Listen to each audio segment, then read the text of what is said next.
Hey guys, welcome back to the show. Today we have episode 6 for you. Jeff and I did a kind of like a mailbag today.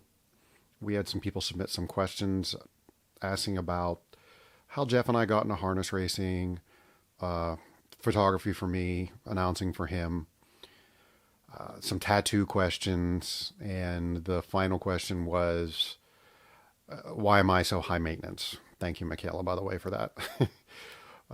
But we answered them as best we could and hope you enjoy it. Welcome to another edition of the Chris and Jeff Show. Today we 2 are... weeks in a row. What? 2 weeks in a row. Did I get it right? Yes. Thanks. Proud of you. This week we are taking viewer questions, which is a slippery slope, dangerous, but here we go.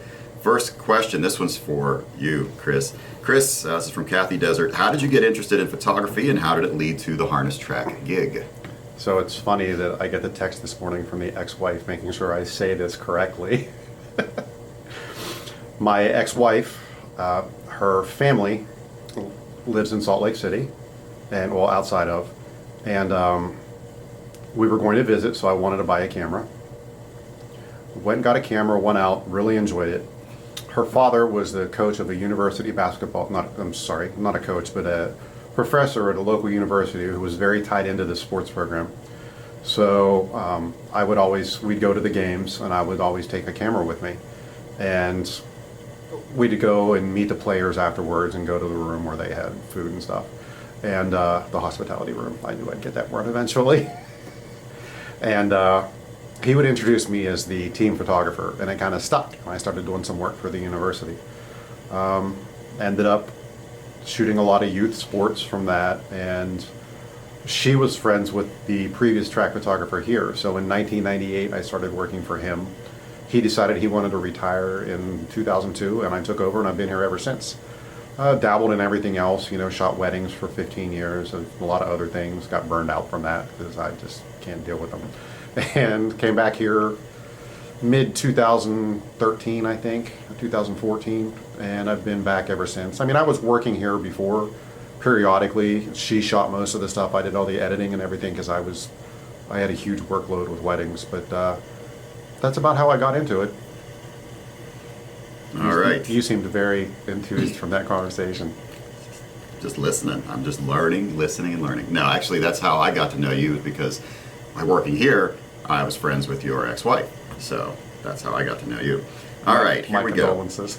Way worse on you than it was on me, buddy. All right, next question. Let's see. Where is the next question? Okay, what was the inspiration for each of you to be doing what you now do? And since you talked enough already, I'll take this one first. Yeah, I mean, I kind of answered that already, so. Okay, well, I actually got interested in racing as a kid. My grandfather was, this was way back in the day before full card simulcasting. My grandfather used to travel up and down the East Coast and go to every track that he could. So he'd start up here and he'd work his way down to Hialeah and back. And I remember as a kid coming to the Meadows a couple of times with my grandfather and my parents and my grandmother, and just really enjoyed it, and then kind of forgot about it until I got into college. Started working for a guy who is a professional sports handicapper who owns horses that race here, and we used to come down after work and watch his horses race. That is Marco D'Angelo of WagerTalk.com. There, he'll like that. But do we get paid for that plug? Probably. I'm hoping to get some nachos out of it next trip to Vegas. But anyway, but started coming down here and watching his horses race. And at the time I was in college and I was looking for an internship. Sent a letter in to Roger Houston and ended up with a lot more than an internship. Ended up with kind of a life here, as I worked here full time for 10 years, went elsewhere, and then came back. So that was kind of how I got involved, and it started with my grandfather. Was that, you said you were back in with your grandfather, was that, before TV was invented? This was, there were rabbit ears, and mostly it was tin cups and strings. Oh, okay. Yes. I remember those days. I'm almost as old as you are. Yeah, we had channels 2 through 13. Yes, you're still older. Yeah, thanks. Yeah, remember back in the day when you plugged a video game system in and had to have the TV on channel 3? Yeah, oh yeah. Okay, here we go. Next question. This will be for Chris. Explanation of any of your tattoos. Now, this could go on for about 7 or 8 hours. This is not only just for me. This is for both of us. We both have to answer this. All right. How many tattoos do you have? I'm up to around 15, which is also known as the Chris Gooden starter set. I have one. You have one. It's One just tattoo. from Yeah. yeah.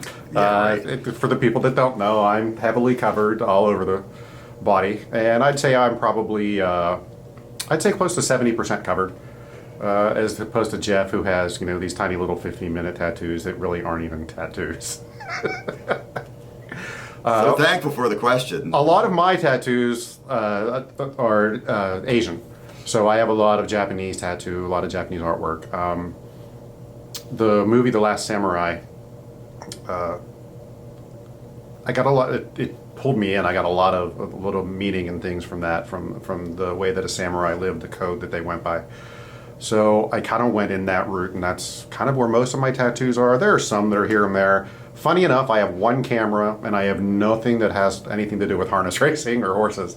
I have no horse tattoos, but that's me. You? I have completely random shit. Anyway, no. It's just stuff that has meaning to my life. I mean, I've got stuff related to racing, stuff related to my kids. My son and my daughter and I each have a tattoo. I have a tattoo that matches one that my daughter has. Have a tattoo that matches one that my son has. Got some stuff related to, again, racing, back in my days of training and being a horse owner for many years and doing this all my life. And stuff related to travel, stuff related to bowling. Yes, I mean, I've got pretty much just a bunch of random stuff. So that's kind of the explanation. At least mine have meaning and are tied in together. I mean, I guess yours have meaning, but they don't really tie in together. I've never seen a horse bowl. You don't know what yours says, but it probably says like, chicken fried rice. Chicken fried rice. No, the one thing that I can tell anybody is if you're going to go get a tattoo and you're going to go get words that are of a language that you do not know, pay to get the translation. I did for every one of mine because I didn't want chicken fried rice on my arm or neck or chest. Yeah. That question was from Brian Owen, by the way. One more. Okay, this comes from longtime viewer Michaela Del Jadis. Chris, really? You had to choose this one. You left me in charge of this. Chris Gooden, why are you so high maintenance? All right, now look, this comes from yesterday 2 days ago when Jeff shot a video. They were down here. I can't really turn the camera today, but down here below us is where I stand to shoot the finish line, and they hadn't cleared off the complete area yet of snow. We had what, half a foot? Mm-hmm. And they hadn't cleared off the complete area yet, so I was walking back and forth through it. Jeff looked down, and the gentleman, Dave Roush, who is our maintenance director here, was cleaning out a spot, and he just happened to start with my little area first. So Jeff made the post that said, apparently our track photographer doesn't want to get his shoes wet. And everybody kind of rolled with that, including Michaela, who now I owe again. I didn't care to get my shoes wet, but I am high maintenance. I will not deny that I'm not high maintenance. There's a startling revelation there, folks. The things you learn from the Chris and Jeff show. And you're not high maintenance? No. Okay. I don't give a crap about anything anymore. I'm too old. I'm just grouchy at this point. This is true. So yeah, I am high maintenance. I always have been high maintenance. That's just the way it is. I mean, at least he admitted it. Yeah, I like things the way that they are, and they have to be special. Don't text my wife and tell her I said that. Now she can answer. Yeah. I wouldn't let her answer last night, but at least I owned up to it. I did not expect that. I don't think any of us expected it. I told you last night I would tell you the truth. We all knew the answer, but we didn't think he'd give the answer. So that's more than enough for the Chris and Jeff show for this week. We're over 8 minutes. If you have any questions, then please submit them for the next time we do this. Yeah, message Jeff or I on Facebook or Twitter or TikTok or Instagram or Snapchat or YouTube. There's a lot of places this goes now. So I think I'm good. You good? Plenty. Would you like to tell them goodbye? Peace out. All right, guys, that does it for episode 6. We'll be back next week with episode 7. Hopefully that Jeff and I come up with something. Once the weather breaks, we'll be able to move around the track more and be able to go visit some people before racing and get some interviews. Trainers, drivers, grooms. The sky's the limit for what we'll be able to do this year. So stay tuned. As always, like, subscribe, hit that button. Enjoy. Thanks, guys.